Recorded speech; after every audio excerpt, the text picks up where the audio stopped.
Alright guys, welcome back to another video. Today, this video is going to be the match review of Bayer Leverkusen versus Celtic. Obviously, we suffered a 3-2 loss in Germany. Before I jump into it, I'm going to clear something up. Yes, I haven't uploaded on anything, Twitter, TikTok, Instagram, and obviously YouTube in a very long time. I would say I took a break, but I never actually really got into it. But I can promise there'll be much more regular uploads on every platform now.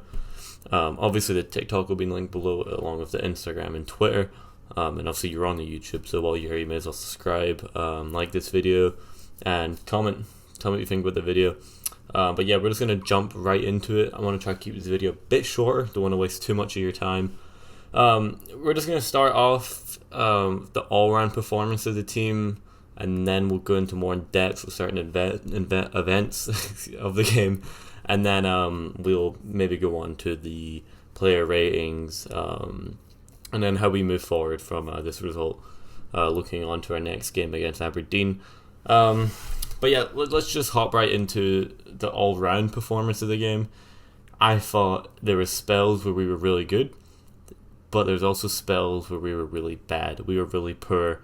When we were on the ball, there were periods where we were dominating. Very small periods of the game where we were dominating Bayer Leverkusen. We had a few chances that we didn't take, which we really should have taken, but at the same time we didn't create nearly as much chances as we should have compared to the home game, which I guess is expected because that home game we've got a sold out Celtic Park behind us. Obviously I didn't actually talk about the home game because I never made a video on it. Basically, my simple one-sentence review of that game is we needed to score first. We score first. We got the crowd behind us. And it was kind of similar to this game. I came into it saying we need to score first because I did not see us coming from behind against a team like Bayer Leverkusen. And I was proved wrong. Obviously, we went 1-0 down. Then it was 1-1, 2-1, and then obviously 2-2 and 3-2. But like I said, I'll jump more in depth into that, and we're just going to jump right into that now. The first goal comes from that header from Bayer Leverkusen off the corner. I think it was Andrich. It's horrible. It's the same story that we've seen throughout the season. Set pieces, we can't defend them to save our lives. Pretty sure the guy Andrich actually had a big chance to score just before he actually scored. Same situation, a free header from the corner. There were a few shouts that there might have been a foul from the first goal. It looked like Welsh was pushed and maybe Anthony Ralston was blocked when trying to cover Andrich, but at the same time there should be two people on him. He's obviously an aerial threat, so I don't know if the analysis team hasn't picked up before the game.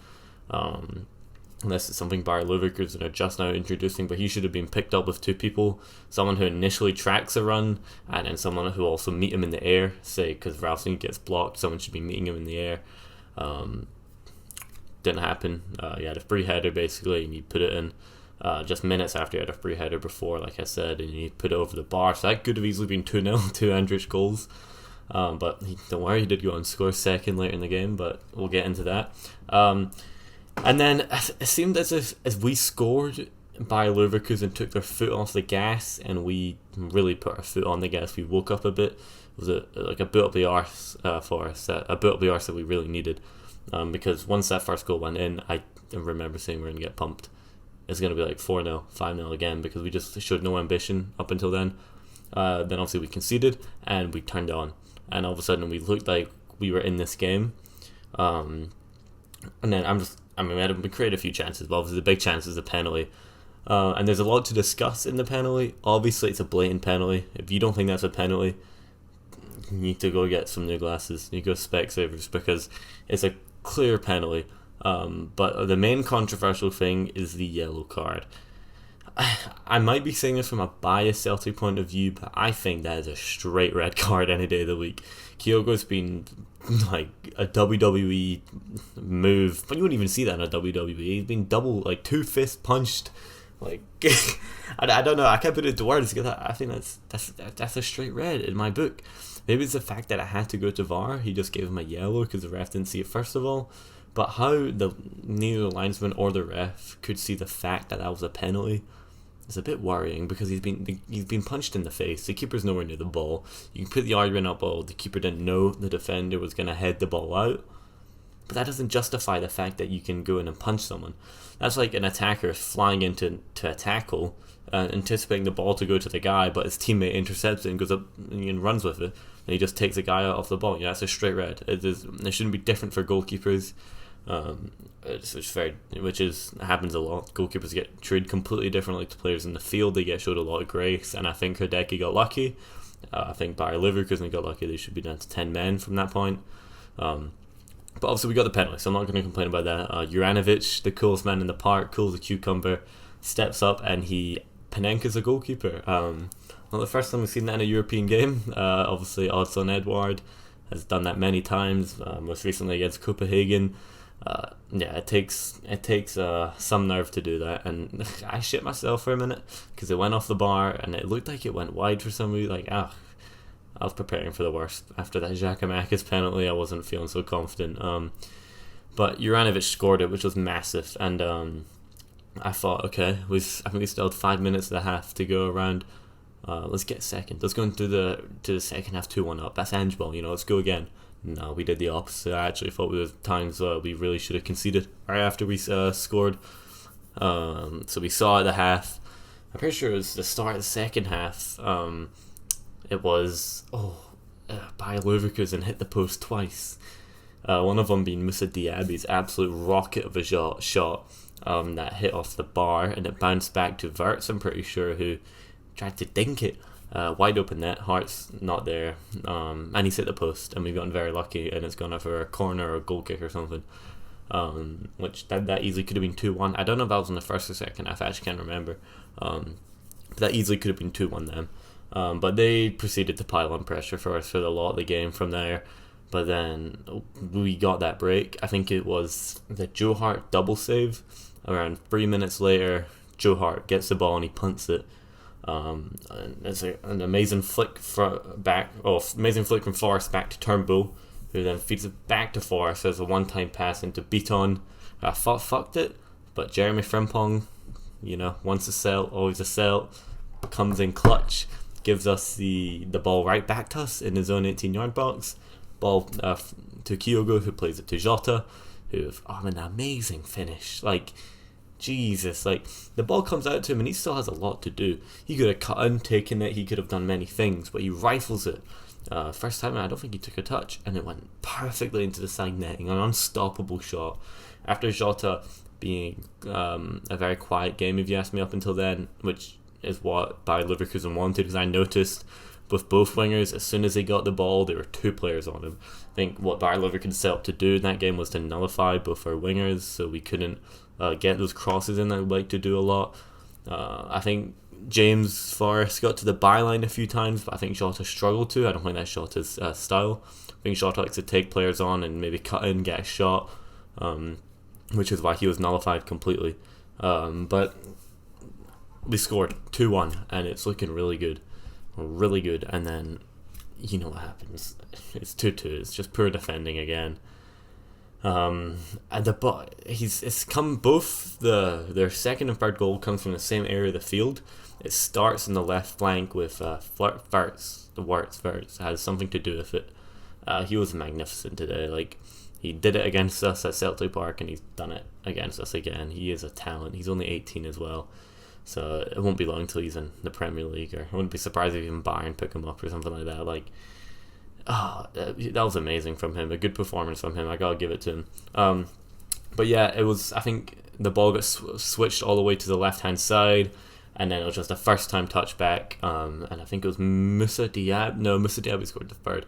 It was Andrich actually. Andrich scored the second. Andrich put it through Joe Hart's legs with a meg. Then it's 2-0, and at that point you're thinking, shit. The subs we've brought on were not good enough to score. I'm going to get into the subs because it's a bit of a weird situation with substitutes. And obviously they were just weren't good enough to go and score. And then obviously you're like, shit, we could lose this. It is very possible that we could go lose this game now. There's still 10-15 minutes to go. And that does happen. Not long after. I think it was 3-4 minutes after.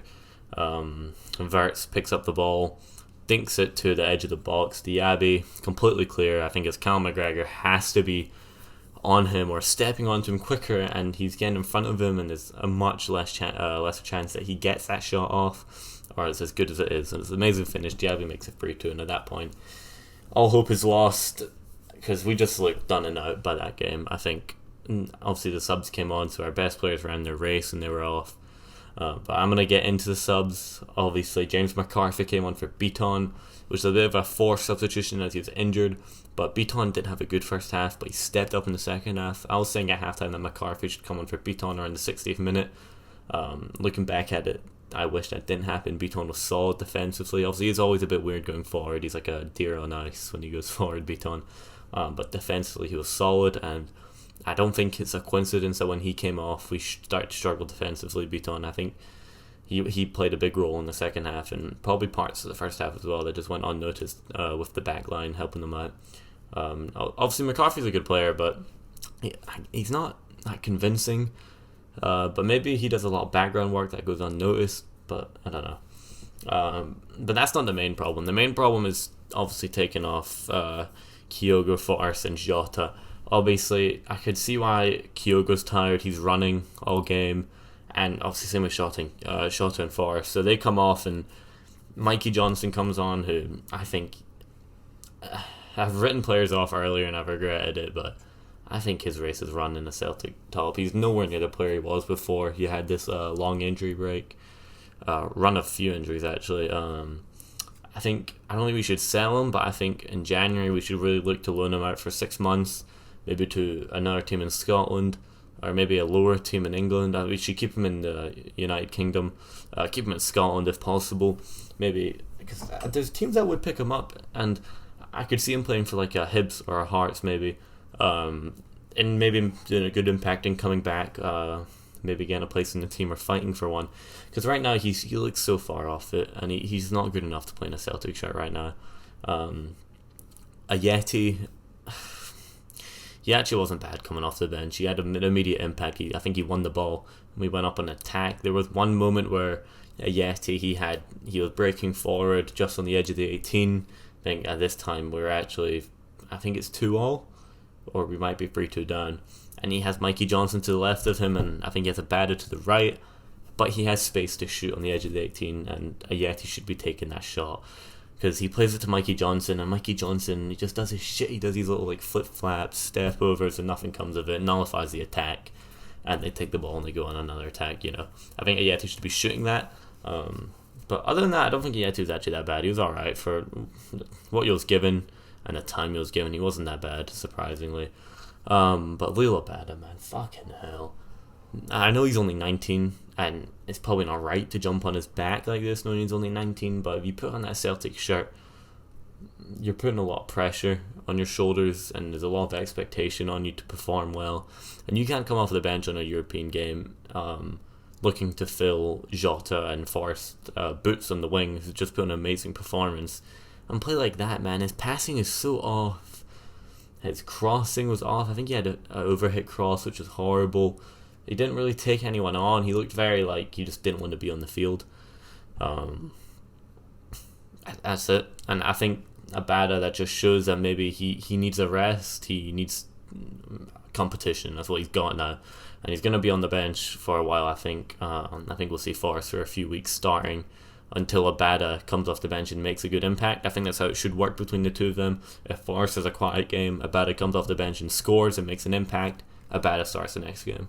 And then obviously Abada has a quiet game, then Forrest comes on and plays well, gets a goal, makes an impact, then he starts the next game. That's how the competition should be working. That's how they should be interchanging with each other throughout the season.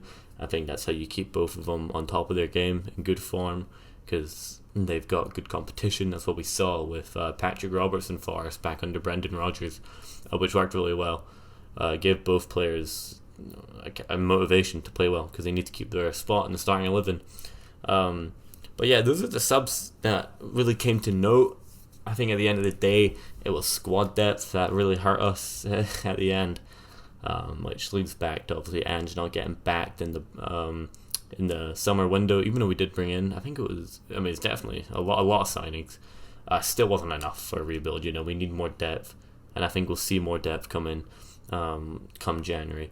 We might see, the likes of, I think there's that Japanese boy, Leo Hasty, I think from Yokohama. I think that's the one I'm thinking of. He's a left back striker, and there's also Maeda, I think his name. Also, I think he used to play under Ange. I think we should bring both of them in. We should really be looking to bring both of them in. It's another attacking option to replace Mikey Johnson on the bench. And, he could be good enough to take a starting spot, which is exactly what we want.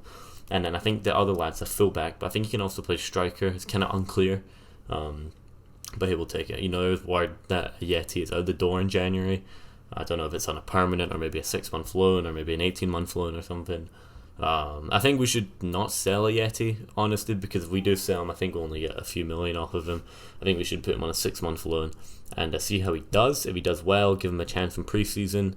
Another chance. And if he doesn't do well, then we can look to sell him. And maybe if he did well on his loan, his value will go up and we might get our money back. If not, maybe even a small profit.